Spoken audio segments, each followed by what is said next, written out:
Yun! What's up mga bayaw? Dynaboy TV again. Today, magbabike check tayo ng malupitan at malakasing yayamanin na road bike. Anong name nito?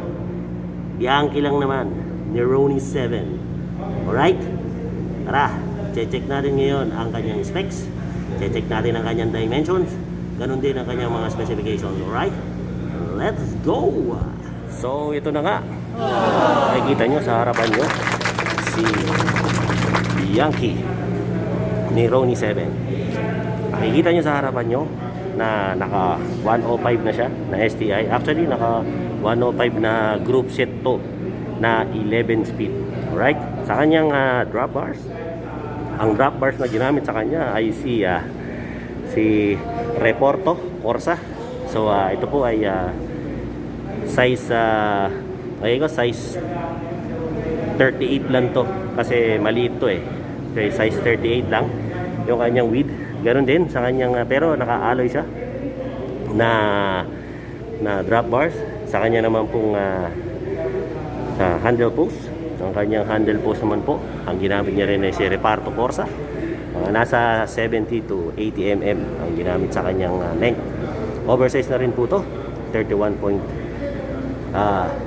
bumping na rin. Okay. Sa kanya naman po mga spacers, ang ginamit sa kanyang spacers ay magnesium alloy. And then ganoon din po sa kanya pong head tube. Kung makikita nyo yung kanyang head tube, ang kanyang head tube po ay integrated ang ginamit sa kanya. FSA yung ginamit sa kanya na head tube. Alright? Pagdating naman po sa kanyang caliper, of course, Shimano 105 ang ginamit din sa kanya. And then what else? At din naman po sa kanyang mga gulong. Ang gulong na ginamit sa kanya ay Vittoria Sapiro.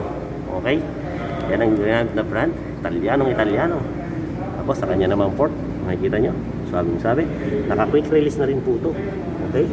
Ang ginamit naman sa kanyang rim ay Shimano RS. So, ang kanya naman pong spokes, bilangin natin. 1, 2, 4, 6, 8, 10, 12, 14, 15, 18, 20. So, 24. 24 po ang kanyang mga spokes. Naka-ano na rin po siya. Naka-press na valve na pito dito. Mapapansin nyo naman po sa kanyang pong frame, may mga dugtungan pa po siya ng mga welding dito kung mapapansin nyo. So kitang kita pa po yung mga dugtungan ng mga welding, pero pasok na po siya. Meron na po siyang mga ICR dito sa baba, sa down tube, tsaka rin sa top tube. Okay, so pinasok na rin dito. Pagdating naman sa kanyang finish, very glossy ang kanyang pagkaka-finish. At what else, ibang klase yung salat ko ng sticker pagdating dito.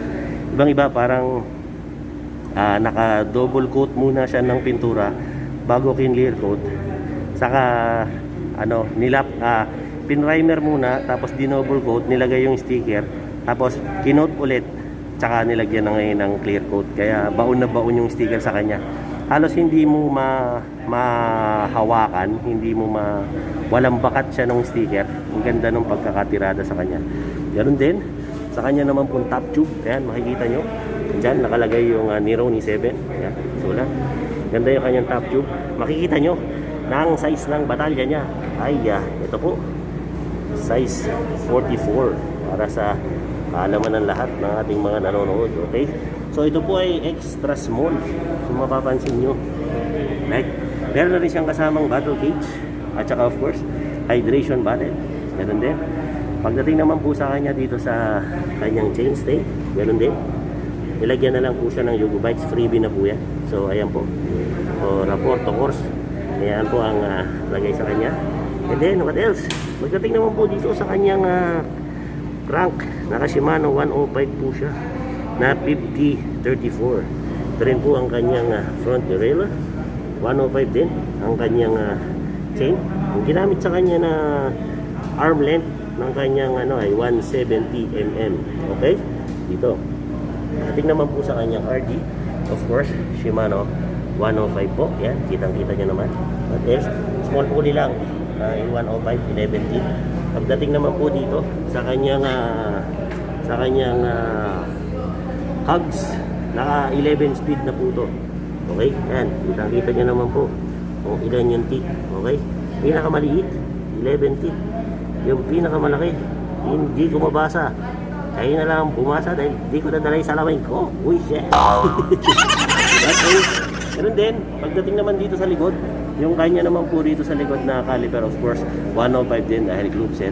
Ito naman po yung kanyang binigay na pedal rito sa kanyang kasamang pedal. So alloy naman po yung pedal, maganda naman po klase yung pedal. At mukhang hindi siya seal bearing. So ball bearing pa to. Tapos what else? Ito po ang kanyang seat post. Hindi lang po natin matanggal kasi naka-fix po di Allen po kasi. Pero naka-Reporto Corsa rin po yung kanyang seat post. Pagdating naman po sa kanyang saddle, yan po yung kanyang saddle. So yan na po yung stock saddle ni Yankee, ni Ronnie 7. Okay? So, gusto niyo ba malaman kung magkano ang bike na to na si Yankee ni Ronnie 7? Alright? Para malaman nyo kung magkano ang halaga lang naman ni Bianchi ni Ronnie 7 ay 95,000 pesos. Opo, tama-tama, 95,000 pesos. Kasi made in Italy po siya, kaya siya ganyang kamahal. Ano ba maganda sa kanya? Ito po ay extra small.